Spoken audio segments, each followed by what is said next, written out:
Hello, good morning to everyone. कल का जो मेरा टारगेट था 1 मार्च 2024 का, वो मैंने तो सारे कंप्लीट कर लिए जो मैंने टारगेट रखा था। आपने किया कि नहीं, कमेंट में ज़रूर बताइएगा, ठीक है। और आज 2 मार्च है, तो 2 मार्च का मेरा जो टारगेट है वो ये है। मैथ में अर्थमेटिक जो मैंने कल 3 क्लास करे थे, क्लास 1, 2, 3, उस वाले तीनों क्लास का जो पीपीटी होता है, मतलब सर जो पढ़ाते हैं क्वेश्चन, उसका रिवीजन करना है आज। और आगे क्लास 4 एंड 5 2 लेक्चर आज आगे देखने हैं, यानी क्लास नंबर 5 तक कंप्लीट करने हैं। फिर कैलकुलेशन, ये तो रोज़ का करना है, तो 15 मिनट कैलकुलेशन पे देने हैं। फिर वोकैब पे आते हैं। वोकैब ब्लैक बुक से मैं करता हूँ, जिसमें से रोज़ दिन 15-15 करने हैं। तो ईडियम 15, वन वर्ड सब्स्टिट्यूशन भी 15, सिनोनिम्स 15 और स्पेलिंग भी 15 या 20 स्पेलिंग आप रोज़ दिन देख सकते हैं, ठीक है। और ग्रामर में मैं तरुण ग्रोवर सर का फ्री लेक्चर है यूट्यूब पे, तरुण ग्रोवर सर का, तो मैं उनका देखता हूँ। बहुत लोग कमेंट में ये भी बोल रहे थे कि अमन वशिष्ठ सर अच्छे हैं, तो अच्छे सभी हैं, सभी कॉन्सेप्ट पढ़ा देते हैं। उसके बाद कुछ क्वेश्चन का प्रैक्टिस करवाते हैं, बट उतने क्वेश्चन के प्रैक्टिस करने से आपका सिलेक्शन होगा नहीं।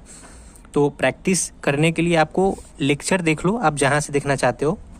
मैं तरुण ग्रोवर सर को फॉलो करता हूँ।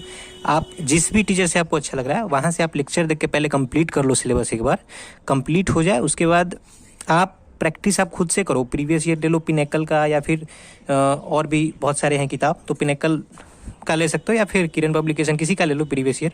और वहाँ से आपको प्रीवियस ईयर रोज़ दिन कंप्लीट करने पड़ेंगे, मतलब सारे के सारे सॉल्व करने पड़ेंगे वो खुद से।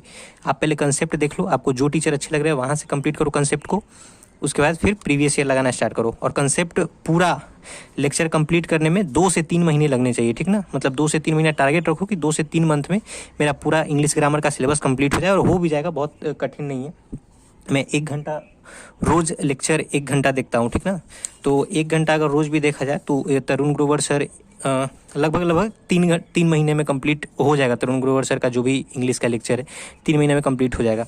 तो आपका भी यही कोशिश होना चाहिए कि पहले सिलेबस कंप्लीट करें, उसके बाद प्रैक्टिस करें। आपके जहाँ मन वहाँ से सिलेबस कंप्लीट करिए, फिर प्रैक्टिस प्रीवियस ईयर से कीजिए, ठीक है। तो ये हो गया इंग्लिश ग्रामर का। अच्छा, एक और बात, ज़्यादा नहीं, 1 घंटा पर डे पढ़ना है। और जो भी आप पढ़ो उसका नोट्स जरूर बनाओ। नोट्स मतलब कि छोड़ मत दो, नोट्स रहेगा तो फिर खुद के कॉपी से रिवाइज करने में अच्छा होता है। फिर बार बार आपको लेक्चर नहीं देखना पड़ेगा, वरना आप धीरे धीरे पीछे का भूलते चले जाओगे और फिर वापस से लेक्चर देखना पड़ेगा, फिर टाइम ज़्यादा लग जाएगा। उससे अच्छा है कि उसी वक्त लेक्चर देखो, नोट्स बनाओ, लेक्चर देखो, नोट्स बनाओ, ठीक है। फिर मैंने मॉडर्न हिस्ट्री स्टार्ट करा था सबसे पहले। एंशिएंट और मेडावल मैं बाद में पढ़ूंगा, क्योंकि इससे ज़्यादा क्वेश्चन पूछता है। तो अभी रिसेंट जो एग्ज़ाम होगा तो उसमें मॉडर्न से ज़्यादा पूछेगा, तो ये कंप्लीट रहेगा तो वहाँ पे हेल्प कर सकता है, इसलिए मैंने पहले मॉडर्न स्टार्ट किया। तो मॉडर्न में भी मैंने जो पिछला दिन है ना मॉडर्न में, वो अराइवल ऑफ यूरोपियन, आपको याद हो तो ये टॉपिक मैंने लिखा था और ये कंप्लीट भी किया। अराइवल ऑफ यूरोपियन जो भी था, मतलब मॉडर्न का सबसे फर्स्ट टॉपिक है, तो ये मैं कंप्लीट कर लिया। तो मेरा आज का टारगेट ये है कि अराइवल ऑफ यूरोपियन का रिवाइज कर ले, इससे रिलेटेड जो क्वेश्चन हैं वो क्वेश्चन पहले सॉल्व कर ले। उसके बाद जस्ट इसके बाद वाला टॉपिक है बैटल ऑफ प्लासी, या बक्सर इसको बोलते हैं, ठीक ना। तो ये बैटल ऑफ प्लासी आज कंप्लीट करने हैं, ठीक है। टारगेट हमेशा एक रखना है हिस्ट्री में या फिर कोई भी सब्जेक्ट में। आप जो पिछला दिन पढ़ चुके हैं जिस भी टीचर से, उस टीचर का पहले आप रिवीजन कर लें पिछले दिन का, उसके बाद ही नेक्स्ट टॉपिक स्टार्ट करें, ठीक है। तो मैं पहले इसका रिवीजन कर लूँगा, उसके बाद फिर नेक्स्ट टॉपिक स्टार्ट कर दूंगा, ठीक है, बैटल ऑफ प्लासी। और इससे रिलेटेड सर क्वेश्चन वगैरह देते रहते हैं, या फिर आप भी प्रीवियस ईयर जब खरीदोगे तो वहाँ पे पिनेकल, मैं तो रिकमेंड पिनेकल का करूँगा, क्योंकि उसमें टॉपिक वाइज प्रीवियस दी हुई है, ठीक ना। मतलब चैप्टर के अंदर भी टॉपिक वाइज, तो वहाँ से बहुत हेल्प हो जाएगा, ठीक है। तो वहाँ से जो टॉपिक पढ़ते जाओ उसका प्रीवियस ईयर लगाते चले जाओ, ठीक है।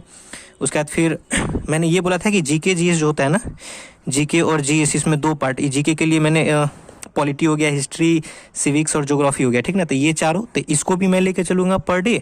और जीएस में जो जनरल साइंस हो गया ना, फिजिक्स, केमिस्ट्री, बायोलॉजी, तो इसको भी हम लेके चलेंगे, ठीक है। तो बायोलॉजी, जीएस का टॉपिक हो गया बायोलॉजी, जीके का टॉपिक हो गया मॉडर्न हिस्ट्री, ठीक ना। और जीएस का टॉपिक हो गया बायोलॉजी। बायोलॉजी में मैं डाइजेशन पूरा कंप्लीट नहीं कर पाया था, क्योंकि थोड़ा सा बड़ा टॉपिक है, तो डाइजेशन मैंने आधा कंप्लीट कर लिया है डाइजेशन। तो आधा जो डाइजेशन बचा हुआ है डाइजेशन का टॉपिक, वो आधा आज कंप्लीट कर लेंगे। उसके बाद फिर अगले दिन इसका रिवीजन करेंगे, ठीक। और रीजनिंग में मैंने स्टार्ट करा था एनालॉजी, जिसका 50 क्वेश्चन मैंने कल सॉल्व किया एनालॉजी का, ठीक है ना। एनालॉजी का 50 क्वेश्चन मैंने पिछले दिन सॉल्व किया था, तो आज भी जस्ट उसी एनालॉजी का, दूसरा टॉपिक भी नहीं पढ़ने, उसी के अगला 50 क्वेश्चन सॉल्व करने हैं, ठीक ना। अभी शुरू में टाइम ज़्यादा लगेगा एनालॉजी में सॉल्व करने में, बट धीरे धीरे प्रैक्टिस हो जाएगा तो टाइम रिड्यूस होते चला जाएगा। और टाइपिंग के लिए आपको 15 से 20 मिनट, आपके पास जितना टाइम है उस हिसाब से 15 से 20 मिनट टाइपिंग के लिए देना है, ठीक है। तो ये मेरा आज का टारगेट है। अभी ये भी बता दूं कि इसमें कितना टाइम लगेगा। जैसे मैथ है ना, तो मैथ में प्रोबेबली 2 क्लास करने में 2 घंटे लगेंगे। अच्छा, एक और बात, मैथ जब भी करो तो उसका सर जो भी क्लास में जहाँ से ही पढ़ रहे हो, ठीक ना, अगर तुम लोग चाहते हो कि हाँ मैं बता दूं कि कहाँ से कौन कौन से टॉपिक कंप्लीट करने, जैसे वोकैब का बता रखा है ब्लैक बुक, वहाँ से कर लो, या फिर सर कहीं बहुत सारे यूट्यूब पे सर PDF वगैरह देते हैं इंपॉर्टेंट, या फिर तुम रानी मैम का भी देख सकते हो, समुद्र मंथन बैच है ना, उसका मैं लिंक दे दूंगा, ठीक ना, या फिर अगला एक वीडियो बना दूंगा प्रॉपर कि कौन कौन से टॉपिक को कहाँ से कंप्लीट करना है, ठीक है। ये तो मेरा खैर अभी टारगेट का वो मैंने स्टार्ट किया हूँ कि चलो 2 मार्च का ये टारगेट है मेरा, 3 मार्च का वो रहेगा, ठीक है। बट कौन कौन सा टॉपिक कहाँ से कंप्लीट करना है ये भी एक वीडियो बना दूंगा, ठीक है। अगर चाहिए होगा तो बोलना कमेंट में, मैं बता दूंगा कौन टॉपिक कहाँ से कंप्लीट करना ज़्यादा सही है, ठीक।